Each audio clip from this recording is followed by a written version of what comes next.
Hello my dear ones. आज इस video में बात करने वाली हूँ वेगस नर्व के बारे में। ज़रूर सुना होगा, है ना। पैरासिम्पैथेटिक नर्वस सिस्टम की सबसे लंबी नर्व, सबसे लंबी नाड़ी जो हमें रिलैक्स रहने में मदद करती है। और जब ये रिलैक्स रहती है तभी हमारा काम ठीक से करती है। अगर ये चिड़चिड़ा जाती है तो बस हमारा काम ठीक से नहीं करती। तो इसका क्या काम है वो भी मैं आपको बताऊंगी, और इसको कैसे आप खुश रख सकते हैं वो भी मैं आपको समझाऊंगी। तो पूरी टेक्निक सिखाऊंगी। तो चलिए हम सीखना शुरू करते हैं। लेकिन उससे पहले अब आप ही बता दीजिए क्या करना है। ऐप को डाउनलोड करना है। ब्रीदिंग एक्सरसाइज, मेडिटेशन, अफर्मेशंस करनी है। क्यों करनी है? क्योंकि वेगस नर्व उससे भी रिलैक्स होती है, और जितना वो रिलैक्स रहेगी आप पैरासिम्पैथेटिक नर्वस सिस्टम में यानी कि रेस्ट एंड डाइजेस्ट मोड में रहेंगे, उतना ब्रेन एंड बॉडी में सुकून रहेगा, मस्त रहेंगे आप। सो इसलिए आपको ऐप को डाउनलोड करना है ताकि आप ब्रीदिंग एक्सरसाइज, मेडिटेशन रेगुलर करें। डियर डिप्रेशन लेट्स ब्रेकअप, जो कि एक मास्टरपीस है, ज़रूर पढ़ेंगे और पढ़ाएंगे। तो चलिए शुरू करते हैं। वेगस नर्व समझते हैं, ये हमारे अंदर सबसे बड़ी नाड़ी है जो हमारे ब्रेन से लार्ज इंटेस्टाइन तक पूरी तरह से फैली हुई है। अब वेगस इसका मतलब होता है घूमना, यानी कि वंडर करना। अब ये बहुत सारे इंपॉर्टेंट ऑर्गन से होकर गुजरती है, चाहे वो हमारे लंग्स हो, हार्ट हो, spleen, stomach, pancreas, kidney, intestine तक पहुंचती है। अब ये एक मैसेंजर का काम करती है। तो इसका काम क्या है? इसका काम है मैसेज देना। ये है मैसेंजर। जैसे पहले ज़माने में होते थे ना पोस्टमैन, अब देखने को नहीं मिलते, कुरियर वाले। सो आप ऐसा मान लीजिए कि ये आपकी इन्फॉर्मेशन ब्रेन टू बॉडी, अलग अलग ऑर्गन्स तक ले जाने का, लाने का सब काम इस तरीके से करती है। अगर इसी की हेल्थ हमने ख़राब कर दी, इसी को चिड़चिड़ा दिया, इसी को हमने गुस्सा दिया, तो अब ये क्या करेगी? क्या हमारा काम ठीक से करेगी? नहीं करेगी, बिल्कुल भी नहीं करेगी। हमारा बॉडी एंड हमारा माइंड आपस में इंफॉर्मेशन एक्सचेंज करते रहते हैं। आपको तो पता ही है ना, हमारा गट ब्रेन आपस में, और जो जितने भी ऑर्गन्स होते हैं वो सारे के सारे क्या करते हैं? वो सारे आपस में बातचीत करते रहते हैं, इन्फॉर्मेशन एक्सचेंज होता रहता है। तो अब हमें समझना है कि उस इन्फॉर्मेशन एक्सचेंज करने का जो चैनल है आपका वेगस नर्व, उसको भी तो आपको बिल्कुल ठीक रखना है ना। अब उसको ठीक रखना हमारे हाथ में है। क्यों? क्योंकि हम बहुत सारी ऐसी एक्टिविटीज़ कर सकते हैं जिससे कि वो बिल्कुल ठीक रहे, उसकी हेल्थ अच्छी रहे और वो हमारा काम बहुत अच्छी तरीके से करे। लेकिन हमारा ख़राब लाइफस्टाइल, हमारा गलत सोचने का तरीका, हमारा गलत खान पान, बहुत सारी हमारी ऐसी गलत हरकतें हैं जो उसे चिड़चिड़ा देती हैं, झल्ला देती हैं। हम उसे बार बार डांटते रहते हैं, फटकारते रहते हैं। हम उसे इतना बुरी तरीके से टॉर्चर कर देते हैं कि वो भी बोलती है अब बताती हूँ तुम्हें ठीक, अब करो तुम। जब एक बार वो बिगड़ जाती है ना, फिर उसके बाद आप कितना भी अपने आप को सुधारने की कोशिश करते हैं। आप बहुत बार ऐसे आपने फील खुद भी किया होगा, या मेरे पास भी ऐसे बहुत सारे क्लाइंट्स आते हैं जो बोलते हैं कि मैम हम तो अफर्मेशन कर रहे हैं, हम तो मेडिटेशन करते हैं, लेकिन बॉडी में वो रिलैक्सेशन ही नहीं रहता है, अच्छा ही नहीं फील होता है। हम तो बहुत अच्छा बोल रहे हैं अपने आप को। वो इसलिए नहीं हो रहा है क्योंकि अब आपने जो अपने अंदर चेंज किया है, जो न्यूरोप्लास्टिसिटी आप लगाना चाह रहे हैं, जो टेक्निक आप यूज़ कर रहे हैं, लेकिन उसकी इन्फॉर्मेशन आपकी बॉडी तक पहुंचाने वाला जो मीडियम था वो आपसे गुस्से आया बैठा है, चिड़चिड़ाया बैठा है, रूठा बैठा है। वो आपकी इन्फॉर्मेशन को नहीं वहाँ पर डिलीवर कर रहा है।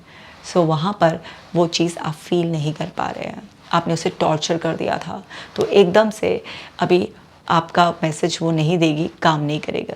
आपको क्या करना है? पहले उसे मनाना है, धीरे धीरे उसे मनाना है, उसको प्यार से ये समझाना है कि अब मुझसे जो गलती हो गई सो हो गई, मैंने अपनी गलती मान ली है, अब आगे से मैं ऐसी गलती कभी भी नहीं करूँगी। उसे वादा करना है और लगातार उसे रिलैक्सेशन की इन्फॉर्मेशन देनी है। ओवरलोड करना है उस रिलैक्सेशन की इन्फॉर्मेशन से, ताकि उसको यकीन आ जाए कि अब ये सच्ची में ही सुधर गया है, अब ऐसी गलती नहीं होगी। तो फिर वो वापस से अपना काम ठीक से करने लगेगी। तो हमें समझना होगा कि हमारा पैरासिम्पैथेटिक नर्वस, आप तो जानते हैं ना, हमारा ऑटोनॉमिक नर्वस सिस्टम, उसके दो मेन पार्ट होते हैं। सिंपैथेटिक नर्वस सिस्टम वो क्या होता है? हमारा फाइट एंड फ्लाइट मोड, बहुत अलर्ट एक्टिव मोड, जिसमें आजकल हम इतना ज़्यादा अपनी ज़िंदगी में भाग दौड़ करते रहते हैं, इतना ज़्यादा टॉर्चर करते हैं कि फाइट फ्लाइट मैकेनिज्म इतना ज़्यादा ऑन रहता है हमारा, हर समय हम स्ट्रेस में रहने लग गए हैं। और एक जो दूसरा पार्ट होता है वो होता है पैरासिम्पैथेटिक नर्वस सिस्टम, जो हमारा रेस्ट एंड डाइजेस्ट मोड होता है। सो आप बहुत अच्छी तरीके से जानते हैं कि हमारे ANS का, यहाँ लिख देती हूँ मैं, ANS यानी कि ऑटोनॉमिक नर्वस सिस्टम, इसके दो पार्ट होते हैं, सिंपैथेटिक नर्वस सिस्टम और पैरासिम्पैथेटिक नर्वस सिस्टम। सो अब ये जो वेगस नर्व है ये आपके पैरासिम्पैथेटिक नर्वस का पार्ट है। अगर ये बिल्कुल रिलैक्स है, इसका स्टिमुलेशन अच्छी तरीके से हो रहा है, ये अपना वर्क बहुत अच्छी तरह से करे, क्योंकि ये इन्फॉर्मेशन को ट्रैवल कराने का काम करती है। तो अब मान लीजिए आपने बोला आई एम काम, तो आपको अपने शरीर में वो कामनेस फील होगी अगर ये आपके मैसेज को बहुत अच्छी तरीके से पास कर रही है। लेकिन अगर ये आपसे गुस्सा होकर बैठी हुई है तो ये आपके इन्फॉर्मेशन को पास नहीं करेगी बॉडी तक। तो आप बोल रहे हैं आई एम काम, लेकिन वो कामनेस फील ही नहीं हो रही है, वही फिर से एंग्जाइटी हो रही है, क्योंकि जो इन्फॉर्मेशन ट्रैवल करने का सोर्स है वही ठीक से काम नहीं कर रहा है। तो इस नर्व को स्टिमुलेट करके, दोबारा से एक्टिव करके, क्योंकि ये आप डैमेज कर देते हैं, मैंने बताया ना, खराब लाइफस्टाइल से, गलत सोचने से, गलत खान पीन से, बहुत सारी गलत आदतों से आपने इसको ख़राब कर दिया है। तो आप इसे दोबारा से स्टिमुलेट करेंगे, है ना, इसको हील करेंगे, इसको लगातार मैसेज पहुंचाएंगे कि मैं सुधर गया हूँ। क्योंकि ये जैसे कि आपके lungs, heart, spleen, stomach, pancreas, kidney, सबसे अब अंदर कोई ऐसा रिलैक्सेशन का मैसेज नहीं जाएगा, तो अंदर के ऑर्गन्स क्या है, वो सिंपैथेटिक नर्वस सिस्टम में रहेंगे। आप मैसेज भेजना चाह रहे हैं पैरासिम्पैथेटिक का, लेकिन क्या है वहाँ पर मैसेज जो ऑलरेडी स्टोर्ड है वो क्या है, सिंपैथेटिक, यानी कि फाइट फ्लाइट। तो ये वाला क्या है आपका फाइट फ्लाइट वाला, और ये क्या है आपका रेस्ट डाइजेस्ट वाला, राइट। सो अब क्या होगा भाई, रेस्ट एंड डाइजेस्ट वाला मैसेज जाएगा ही नहीं, तो हमें वेगस नर्व को दोबारा से स्टिमुलेट करना है, दोबारा से इसको एक्टिव करना है, इसको हील करना है। सो इसको हील करने की टेक्निक सिखा देती हूँ मैं। समझ में तो आ ही गया होगा कितनी इंपॉर्टेंट है। तो आपको ये भी समझ में आ गया होगा कि हीलिंग जर्नी में जब आप लगातार एफर्ट्स करते हैं, अपने कुछ चीज़ें को चेंज करने की कोशिश करते हैं, फिर भी आप अपनी बॉडी के लेवल पर अपने अंदर वो रिलैक्सेशन, वो चेंजेस महसूस नहीं करते। आपकी एंग्जाइटी, डिप्रेशन वाली जो सोमेटिक फीलिंग्स होती हैं, क्योंकि आपको तो पता ही ना, हम बॉडी एंड माइंड दोनों सेपरेट नहीं, कंबाइंड है, तो हम साइकोसोमेटिक हैं। सो दिन भर आपकी बॉडी एंड माइंड में इंफॉर्मेशन जो एक्सचेंज होती रहती है, उसमें इस नर्व का बहुत बड़ा रोल है। तो अब आपको समझ में आ गया कि क्यों इतनी प्रैक्टिसेस करने के बावजूद भी आपके अंदर से वो, आपकी बॉडी से, आपके सोमा से वो चीज़ें नहीं रिलीज़ हो रही थी, क्योंकि इन्फॉर्मेशन सही तरीके से सही समय पर नहीं जा रही होती है। सो वेगस नर्व को दोबारा से स्टिमुलेट करना, उसको हील करना, उसे रिपेयर करना बहुत इंपॉर्टेंट है, और बिना किसी दवाई के इसको रिलैक्स कर देना, इसको हील करना पॉसिबल है। ये बात दिमाग में बिठा लो और इन तरीक़ों को अपना लो, और वापस से बॉडी एंड माइंड का कनेक्शन बढ़िया बना लो। तो चलो, तरीका है डीप ब्रीदिंग। डीप ब्रीदिंग ज़रूर करनी है। जब आप डीप ब्रीदिंग करते हो, है ना, कितना रिलैक्स फील होता है ना। आप कितना भी आपकी वेगस नर्व चिड़चिड़ाई भी हो, आपसे गुस्सा बैठी हो, लेकिन आप जब लगातार ब्रीदिंग करोगे तो धीरे धीरे वो वापस से स्टिमुलेट होना शुरू हो जाएगी। सो जैसे ही आपको कोई भी परेशानी हो रही है और आप अपने आप को सिंपैथेटिक नर्वस सिस्टम से, यानी कि फाइट फ्लाइट मोड से, स्ट्रेस मोड से रिलैक्स मोड में डालना चाहते हैं, तो आप डीप ब्रीदिंग करें, तो आपकी वेगस नर्व उस मैसेज को ट्रैवल कराना शुरू कर देगी। अगर वो आपसे नाराज़ भी बैठी है तो आप लगातार कुछ देर तक करेंगे तो वो आपकी इस चापलूसी से मान जाएगी और फिर आपका मैसेज ट्रैवल करना स्टार्ट कर देगी। तो डीप ब्रीदिंग एक बहुत अच्छा ज़रिया है, आप इसको अपने लाइफस्टाइल का पार्ट बना लीजिए। डेली कम से कम 10 मिनट डीप ब्रीदिंग तो आपको करनी ही चाहिए। 10 मिनट्स डीप ब्रीदिंग। अब ऐसा कोई नहीं है जो बोले कि मुझे डीप ब्रीदिंग करनी नहीं आती, सबको आती है डीप ब्रीदिंग। लंबी गहरी सांस लेनी है, पेट फुलाना है, और जितनी देर में सांस ले रहे हैं उससे कम से कम दुगनी टाइम में आपको सांस बाहर छोड़नी है। डीप ब्रीदिंग इतनी सिंपल है। और तरीका है कोल्ड एक्सपोजर। आइस ले लो, आइस क्यूब ऐसे हाथों में पकड़ लो, ऐसे भी बहुत एकदम रिलैक्स होना स्टार्ट हो जाओगे। आइस क्यूब से फेस पे पूरा ऐसे मसाज कर लो, इससे भी रिलैक्स हो जाओगे। ठंडे ठंडे पानी से नहा सकते हो, उससे भी हो जाओगे। और नहीं तो अपने टब में बहुत सारा बर्फ़ डालकर आप उसमें बैठ जाओ, बहुत ज़्यादा रिलैक्स हो गया, आपकी वेगस नर्व रिलैक्स होगी, पैरासिम्पैथेटिक नर्वस सिस्टम मोड में चले जाओगे, एकदम बिल्कुल रिलैक्स। सो कोल्ड एक्सपोजर बहुत ज़रूरी है। अब एसी से भी ऐसे कर सकते हो, एसी में भी ज़्यादा रहते हैं तो हम रिलैक्स रहते हैं, बट इसको स्टिमुलेट करने के लिए, इसको रिलैक्स करने के लिए कोल्ड एक्सपोजर ऐसे नहाने के फॉर्म में बहुत अच्छा रहता है। या आपने देखा होगा कि पिक्चरों में भी ऐसा सीन देखा होगा कि कोई बहुत हाफ रहा है, डर रहा है कहीं से और जाता है और वो ठंडे पानी से मुँह धोता है, एकदम रिलैक्स हो जाता है। सो किसी भी तरीके से ऐसे कोल्ड एक्सपोजर आप करते हो तो उससे भी आपकी वेगस नर्व रिलैक्स होती है। हमिंग और चैंटिंग, जब भी आप हमिंग करते हो, है ना, ओम चैंटिंग करते हो, तो हमिंग के लिए सबसे अच्छा प्राणायाम है भ्रामरी प्राणायाम, जहाँ पर आप ऐसे भंवरे की गुंजन करते हो, ओम चैंटिंग है।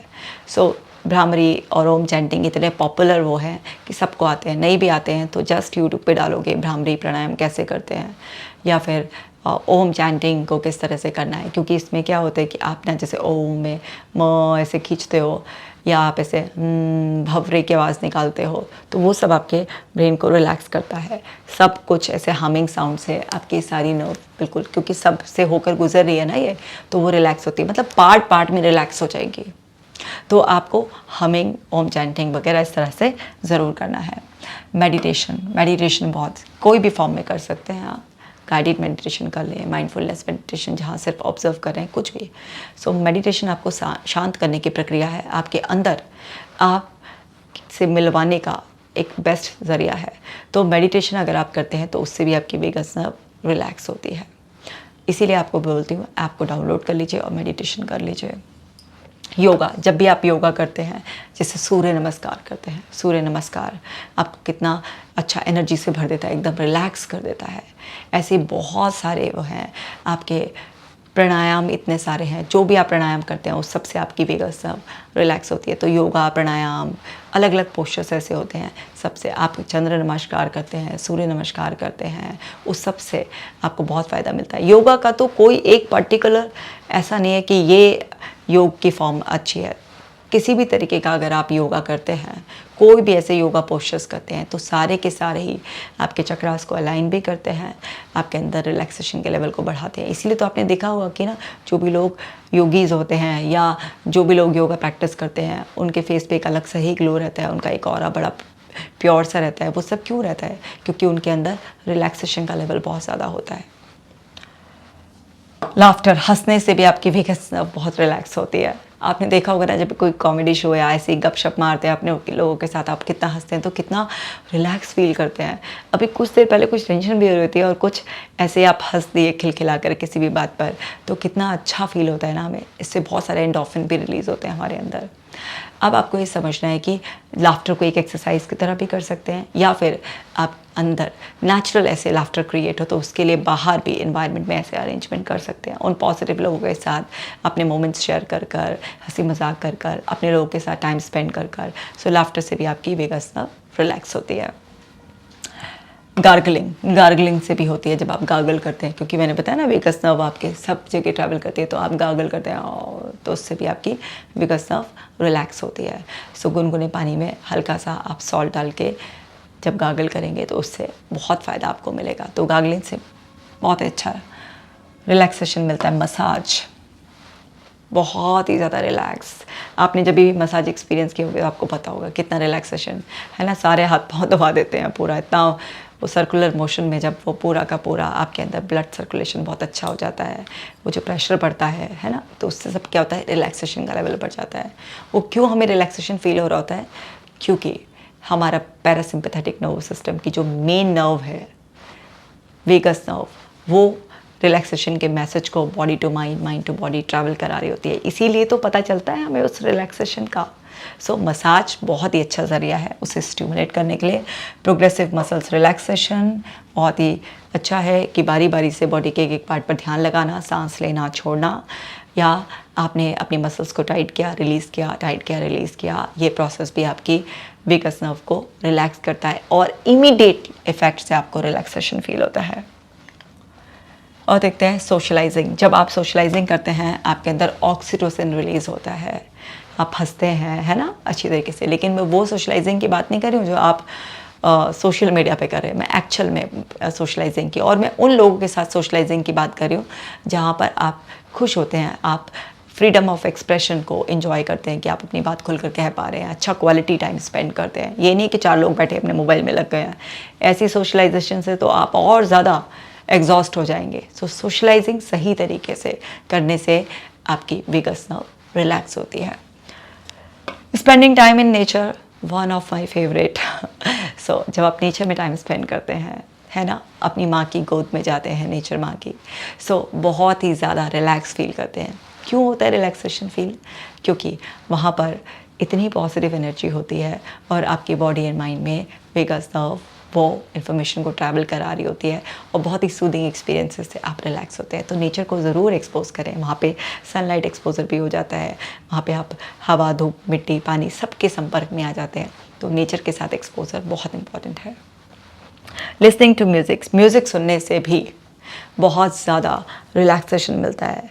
अब वो म्यूज़िक, सूदिंग म्यूज़िक, आपका कोई भी पसंदीदा लाइट म्यूज़िक होगा, आप सुनेंगे तो बहुत ही ज़्यादा रिलैक्सेशन। आपका खुद का पर्सनल एक्सपीरियंस होगा म्यूज़िक सुनने से माइंड कितना शांत होता है, कितना बॉडी में अच्छा हल्कापन महसूस होता है। वो इसीलिए होता है क्योंकि ये सारी वो एक्टिविटीज़ है जो आपको पैरासिम्पैथेटिक मोड में रखती हैं। रीडिंग, यस, क्वालिटी रीडिंग से भी आपका ब्रेन रिलैक्स होता है, आप पैरासिम्पैथेटिक नर्वस सिस्टम में रहते हैं और आपकी वेगस नर्व बहुत अच्छे तरह से मैसेज को ट्रैवल करती है। Healthy diet, healthy balance diet मौसम के अनुरूप जब आप खाते हैं तो क्योंकि आपकी ये लार्ज इंटेस्टाइन तक जाती है ना, तो यानी कि आपकी गट का बहुत स्ट्रॉन्ग कनेक्शन है। तो आप जब हेल्दी डाइट लेते हैं तो आपका पेट चिड़चिड़ाता नहीं है, चिड़चिड़ाएगा नहीं, तो ये गलत मैसेज देगी नहीं आपके ब्रेन को। तो डाइट का बहुत बड़ा रोल है। जितना आप अच्छा खाएंगे, जितना पचा पाएँ उतना ही खाइए। दूसरे की नकल मत कीजिए कि उसने क्या खा लेता है और मैं क्या नहीं खा पाता। सबका शरीर और सबकी शरीर की ज़रूरतें अलग अलग होती हैं। तो अपनी ज़रूरत के हिसाब से हेल्दी डाइट लें, वेगस नर्व को रिलैक्स रखें, पैरासिम्पैथेटिक नर्वस सिस्टम को एंजॉय करें। हाइड्रेशन, अच्छी तरीके से अपनी बॉडी को हाइड्रेटेड रखना, खूब अच्छा पानी पीना, ठंडा पानी, ठंडे का मतलब फ्रिज का नहीं है, घड़े का पानी। जब ठंडे पानी का मौसम होता है तो घड़े का पानी आप पिएँ। आप normal fresh water, coconut water, किसी भी तरीके से जूस से अपनी बॉडी को हाइड्रेटेड रखें, तो उससे भी आपके अंदर का सिस्टम बहुत अच्छा काम करेगा, आपकी गट हेल्थ अच्छा काम करेगी। तो उससे क्या होगा, वेगस नर्व रिलैक्सेशन का मैसेज ही ट्रैवल कराएगी। Adequate sleep, very important. अगर आप बहुत अच्छी नींद लेते हैं, नींद के लिए भी आपका पैरासिम्पैथेटिक मोड में होना ही ज़रूरी है। जब तक आप सिंपैथेटिक मोड में होते हैं, फाइट फ्लाइट में होते हैं, तो आपको क्या है, नींद तो आने का सवाल ही नहीं है। तो आप इसीलिए तो बोलते हैं ना, बेड टाइम एक्टिविटी आपकी सूदिंग होनी चाहिए ताकि आप पैरासिम्पैथेटिक में शिफ्ट हो जाएं। आपकी वेगस नर्व बॉडी को मैसेज दे, बॉडी से मैसेज ले, या ऑल सेट, बॉडी माइंड के लेवल पर सोने के लिए तैयार। सो आप अगर भरपूर नींद लेते हैं, आप अपना सोने का रूटीन इस्टेब्लिश कर लेते हैं, एक फ़िक्स टाइम पर सोना, एक फ़िक्स टाइम पर उठना, तो उससे भी आपके अंदर बहुत ही ज़्यादा रिलैक्सेशन रहता है। आप most of the time parasympathetic में रहते हैं, बहुत अच्छा फील करते हैं। इंटरमिटेंट फास्टिंग, यानी कि आपने 16 घंटे फास्ट किया और 8 घंटे की एक स्लॉट में आपने कुछ खाया। सो ये बहुत अच्छा है। आपके अंदर ऑटोफैगी भी इससे एक्टिव होती है। मैं ऑटोफैगी कैसे एक्टिव होती है, कैसे आप अपनी हेल्थ को ठीक कर सकते हैं, उसके लिए एक सेपरेट वीडियो बनाऊंगी। लेकिन जब आप 16 घंटे की फास्टिंग करते हैं तो उससे आपका शरीर खुद ही अंदर सारी की सारी प्रॉब्लम्स को ठीक करना शुरू कर देता है। सो इंटरमिटेंट फास्टिंग एक बहुत ही अच्छा कॉन्सेप्ट है जिसे ज़रूर फॉलो करना चाहिए। इसमें 8 घंटे में आप खाना खाते हैं कुछ इंटरवल पर और 16 घंटे आप फास्ट करते हैं। सो इससे भी आप पैरासिम्पैथेटिक सिस्टम में रहते हैं और आपकी वेगस नर्व बिल्कुल रिलैक्स रहती है। उस पर लोड ज़्यादा नहीं पड़ता है तो वो चिड़चिड़ाती नहीं, अपना काम सही तरीके से करती है। विजुअलाइजेशन, ऑफ कोर्स विजुअलाइजेशन तो मैजिकली काम करती है। अगर आप सिंपली आप विजुअलाइज करते वक्त अपनी पांचों सेंसेस को यूज़ कर कर मेंटल मूवी क्रिएट करते हैं, इमेजेस को देखते हैं, उन मैसेजेस को सुनते हैं, बोलते हैं और फील करते हैं और अपनी वेगस नर्व को ब्लेस करते हैं, तो उससे भी आपकी वेगस नर्व हील हो जाती है। क्योंकि अभी भी हमारा ब्रेन इमेजिनेशन और रियलिटी में डिफरेंस नहीं करता है, उसके लिए एक ही है। सो उससे भी अगर आप बार बार अपनी बॉडी को मैसेज दे रहे होते हैं तो उससे भी आपकी वेगस नर्व बहुत रिलैक्स रहती है। आप कोई भी विजुअलाइजेशन करें, अपने आप को देखें, आप किसी हिल स्टेशन पर हैं, किसी बीच पर हैं, अपने लव्ड वंस के साथ हैं, एंजॉय कर रहे हैं, आप अपनी कोई भी हैप्पी मेमोरीज़ को रिकॉल कर विजुलाइज करते हैं, कुछ भी मतलब हैप्पी मेमोरीज़ को भी रिकॉल करते हैं, आप डायरेक्ट हीलिंग देते हैं, अपना फ्यूचर सेल्फ बहुत अच्छी तरीके से हील्ड अगर आप विजुलाइज करते हैं तो उससे भी आपकी वेगस नर्व रिलैक्स होती है, आपका पैरासिम्पैथेटिक मोड ऑन होता है। गार्डनिंग करना बहुत ही इंपॉर्टेंट है। गार्डनिंग करने से भी बहुत अच्छा फील होता है। आप एक काम करो, पहले ये करो और फिर विश्वास करो। आप जब करोगे ना तो आपको पता चलेगा कि गार्डनिंग वगैरह इस तरीके की एक्टिविटीज़ से जिस नेचर ने हमें बनाया है, जिन तत्वों से मिलकर हम बने हैं, अगर हम उसी के बहुत ज़्यादा करीब रहते हैं, टाइम स्पेंड करते हैं, तो उससे हमारे अंदर बहुत ज़्यादा रिलैक्सेशन रहता है। ऐसे ही अरोमा थेरेपी से, है ना, डिफरेंट फ्रेगनेंस से आपने देखा भी होगा, कहीं इस तरीके से आप गए हैं मसाज सेंटर में या कहीं पर भी, वहाँ पे एकदम से ऐसे फ्रेगनेंस होती है, ऐसे अरोमास डिफरेंट ऑयल्स होते हैं, फ्रेगनेंसेस होती हैं, उससे कितना रिलैक्सेशन होता है ना, बहुत ज़्यादा। तो आप किसी भी तरीके का ऐसा कुछ भी यूज़ कर सकते हैं और कोशिश करें कि अपने जहाँ पर भी आप ज़्यादा सिटिंग करते हैं तो वहाँ पर एक अच्छी फ्रेगरेंस लगा कर रखें, किसी भी फॉर्म में, चाहे कोई धूपबत्ती, अगरबत्ती, कोई सेंट, कुछ भी ऐसे और भी। तो उस सब से क्या होता है, बहुत ही अच्छा रिलैक्सेशन रहता है। या इस तरीके से जो सेंटर्स होते हैं अरोमाथेरेपी के, वहाँ पे जाकर डिफरेंट आप वो भी एक्सपीरियंस कर सकते हैं, उससे भी बहुत रिलैक्सेशन मिलता है। पॉजिटिव अफर्मेशन से बहुत ही फ़ायदा होता है। जितना ज़्यादा आप अफर्मेशन, अब जब बहुत ही ज़्यादा ये चिड़चिड़ा जाएगी आपकी वेगस नर्व, तो इनिशियली एकदम से पॉजिटिव अफर्मेशन आपके लिए काम नहीं करेंगी। जब आप लगातार करते रहोगे तो डेफिनेटली काम करेंगी। तो आपको उस नौबत को ही नहीं आने देना है ना जहाँ पर वो आपकी सुनना बंद कर दे। आपको शुरू से ही अपने आप को बहुत पॉजिटिव बार बार रिपीटेशन से मैसेजेस देने हैं, ताकि वो रेस्ट एंड डाइजेस्ट मोड में ही रहे और अच्छी तरीके से अपना काम करते रहे। जर्नलिंग करना बहुत ही ज़्यादा इम्पॉर्टेंट है। जब आप जर्नलिंग करते हैं, कुछ भी ऐसे अच्छा लिखते हैं या अपनी थॉट्स को भी वेंट आउट करते हैं, तो कचरा भी साथ के साथ वेंट आउट करते रहते हैं और पॉजिटिव जर्नलिंग भी करते हैं, तो उससे आप अपने ब्रेन को एक मैसेज देते रहते हैं और फिर ब्रेन से बॉडी तक और बॉडी से ब्रेन तक सब कुछ ठीक है, ऑल सेट का मैसेज चलता रहता है और बहुत अच्छा रहता है। पेट थेरेपी, यस ऑफ कोर्स, पेट के साथ खेलना, है ना। आजकल तो लोग डॉग के साथ साथ कैट वगैरह भी, रैबिट, ऐसे सब पालने लगे हैं, पैरट्स वगैरह। तो किसी भी तरीके का कुछ भी ऐसे हो आपके पास, तो उससे खेलने से भी आप बहुत रिलैक्स फील होते हैं। जिनके पास पेट्स हैं वो ज़रूर इस बात से एग्री करेंगे कि यस, पेट से बहुत ज़्यादा लाइक ऐसी फीलिंग आती है कि जैसे ह्यूमन से आती है, हमें इतनी ही ऐसे लव की फीलिंग्स आती है, बहुत रिलैक्सेशन, उससे भी बहुत ऑक्सीटोसिन रिलीज़ होता है और फिर हम एकदम रिलैक्स रहते हैं। लाइट एक्सरसाइजेस, किसी भी तरीके की लाइट स्ट्रेचिंग वगैरह, अगर आपको इमीडिएट रिलैक्सेशन चाहिए तो आप एकदम से अपनी बॉडी को स्ट्रेच करते हैं और आप महसूस करते हैं बड़ा कुछ रिलीज़ हो गया। क्यों? एंडोर्फिन रिलीज़ हो जाता है जब आप स्ट्रेच करते हैं, तो उससे एकदम इंस्टेंट रिलैक्सेशन मिलता है। आर्ट थेरेपी, जब भी आप आर्ट फॉर्म में किसी भी तरीके से अपने आप को एक्सप्रेस करते हैं, अपने इमोशंस को, तो उससे बहुत ही ज़्यादा रिलैक्सेशन मिलता है। आप कर तो देखिए, कोई भी ड्राइंग, पेंटिंग, कुछ भी ऐसे आर्ट, क्रिएटिविटी में बेसिकली अपने आप को इन्वॉल्व करिए, उससे एकदम आप रिलैक्स हो जाते हैं। और ये सारी एक्टिविटी ऐसी हैं कि आपको इंस्टेंटली रिलैक्स करेंगी। फ़ायदा तो आपको 5-10% तो इमीडिएटली मिल जाएगा, चाहे आपकी वेगस नर्व कितनी भी आपसे नाराज़ हो, चिड़चिड़ाई हुई हो, कुछ भी हो। लेकिन पूरी तरीके से हीलिंग करने में इन सारी एक्टिविटीज़ को, जो आपको ज़्यादा पसंद होने, मतलब बदल के रिपीट करने से एक टाइम पर ऐसा आएगा कि दोबारा से वो आपकी जो नर्व है, जो आप डैमेज करती थी, आपने जो ऐसा था आपके लिए ठीक से काम नहीं करी थी, उसे वापस से हील कर देंगे, रिपेयर कर देंगे। और आपका जो इम्पॉर्टेंट पैरासिम्पैथेटिक मोड है, उसमें आप उस रिलैक्सेशन को फील कर पाएंगे, अपनी बॉडी, माइंड, हर लेवल पर, और अपनी लाइफ को एंजॉय कर पाएंगे। उम्मीद करती हूँ ये बहुत ही यूज़फुल वीडियो ने आपको बहुत कुछ सिखा दिया है। अब बस आपकी बारी है, आपको अप्लाई करना है। तो आप खुद तो अप्लाई करेंगे, अपनी लाइफ बदलेंगे, फैमिली वालों को, फ्रेंड्स वालों को, सबको हेल्प करेंगे, शेयर करेंगे डिफरेंट ग्रुप्स में, ताकि बाकी लोगों को भी हेल्प मिल सके। चैनल पे नए हैं तो सब्सक्राइब करेंगे। मैं ऐसी ही यूज़फुल वीडियोज़ आपके लिए लाती रहूँगी। आप अपना खास ख्याल रखिएगा।